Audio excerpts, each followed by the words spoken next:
Hello! In this week's video, I'm going to be talking about a very interesting miniature, the Gelatinous Cube Miniatures. As you can see, I have 5 of them.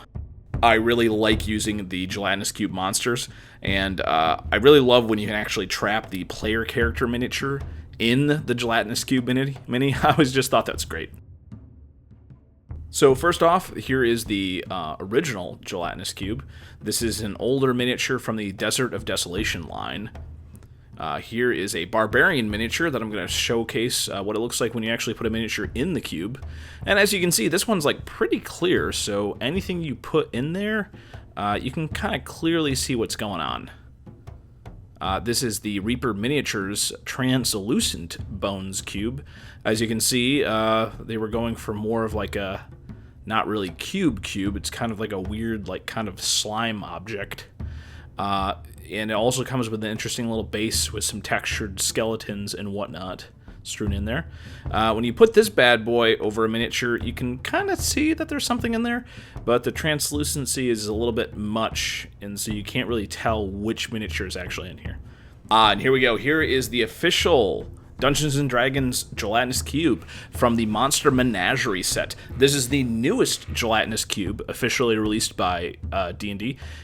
It's a great miniature, and the reason why is because it actually has 2 separate parts to it. It has this little kind of inside part, and then it's got the outer shell as well.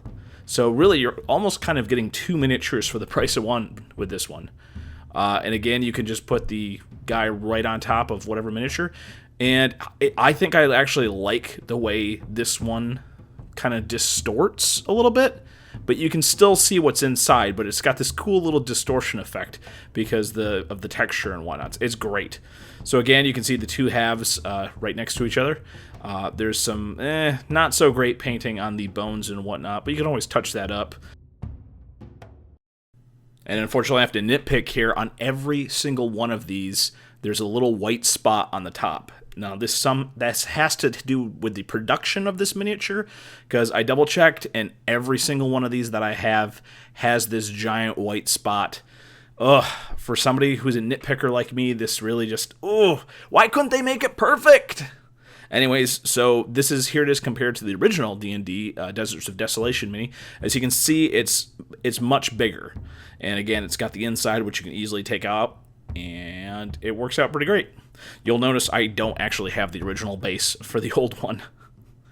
And finally, here is my original custom-made hollow Gelatinous Cube miniature. I made this by myself with a simple mold. I got the texture on the outside of these is because I actually used a little bit of, when I made the mold, I used a little bit of glue on the outside, so you can see that. This is tinted, so you can kind of see what's going on inside the thing. It's about the same size as the original Gelatinous Cube. I love this mini. I'm very glad that I took the time to make it. It took a lot of time, though, and I even had to do a little bit of light sanding on the outside to make sure that it kept its translucentness. As you can see, there's a bunch of little stuff in there. Here's just another shot of me putting it over there. As you can see, there's that cool texture because I used a little bit of hot glue in the actual mold to make it all kind of goopy like that. And here's the giant Gelatinous Cube. This thing I think would be considered a Gargantuan Gelatinous Cube. This is the big, huge one that I made. As you can see, I tried to make it a little bit off-kilter, like it's moving slightly, so it's all wobbly. And again, same texture that I used on it, and there's a bunch of little mini parts in there. I'm going to show you the top here in a second so you can see all the little skeletons and whatnot. And you put it over the Barbarian, and you can't really see what's in it at all. Because it's such a big miniature, even though it's translucent, you can't really see anything. You can see there's some random just stuff. There's an urn in there. There's a bunch of skeleton parts.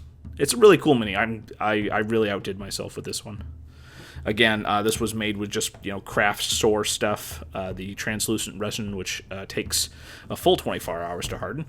Another close-up shot of the Barbarian getting encased in the giant one. And as you can see, because the walls are so thick, it's difficult to tell what is actually in the mini.